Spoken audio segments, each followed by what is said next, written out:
अमरावती शहरातील महाविद्यालयांच्या भागात विचारा इस्लाम धर्माबद्दल आणि कॉल करण्यासाठी त्याच्या खाली टोल फ्री नंबर देऊन मोठे बॅनर लावण्यात आले असून बॅनरवर इस्लामिक इन्फॉर्मेशन सेंटर असे नावही नमूद आहे। भाजप नेते डॉक्टर अनिल बोंडे यांनी शक्यता दर्शवली आहे की हे टोल फ्री नंबर युवक युवतींना प्रभावित करण्यासाठी आणि इस्लाम धर्म स्वीकारणे त्याबद्दल प्रेरित करण्यासाठी जाणून बुजून लावण्यात आले आहे, कारण कोणीही या पोस्टरची अजूनपर्यंत जबाबदारी स्वीकारलेली नाहीये। त्याच पार्श्वभूमीवर या प्रकरणाची दखल घेत डॉक्टर अनिल बोंडे यांनी 13 नोव्हेंबर रोजी पोलीस आयुक्तांकडे निवेदन दिले आहे आणि अशा बॅनरवर सखोल चौकशी करण्याची मागणी देखील केली आहे।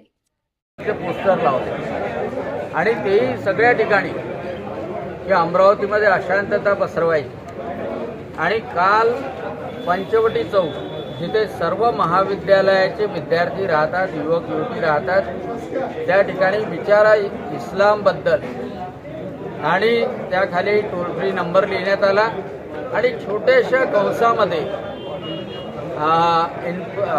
इस्लामिक इन्फॉर्मेशन सेंटर IIC, फक्त IIC एवढं लिहिण्यात आलं। पण हे कोणाच्या परवानगीने लावलं नाही, कोणाचं स्वतःचं नाव दिलं नाही, कोणी जबाबदारी घ्यायला तयार नाही आणि म्हणून आम्ही पोलिसांकडे आलो की हे मोठं रॅकेट आहे, युवकांना युवतींना इस्लाममध्ये ओढण्याचं, प्रचार करण्याचं आणि या माध्यमातून जिहादी टोळी निर्माण करण्याचं, लव जिहाद निर्माण करण्याचं आणि हे रॅकेट उद्ध्वस्त झालं पाहिजे। काल मी त्या टोल फ्री नंबरवर फोन लावल्यानंतर तो फोन चेन्नईला लागला, तो माझ्याशी बोलला, हैदराबादला लागला, हैदराबादवाला बोलला आणि त्यांनी सांगितलं की मला माहीत नाही की कोण आमचा मुख्य आहे, परंतु सगळ्या ठिकाणी सगळ्या शहरात आमचे लोक आहे। एका पोलीस कॉन्स्टेबलच्या समोर ते पोस्टर लावलं आणि लावणाऱ्यांनी सांगितलं की एका मौलवींनी सांगितलं आणि म्हणून याच्या मुळापर्यंत गेलं पाहिजे।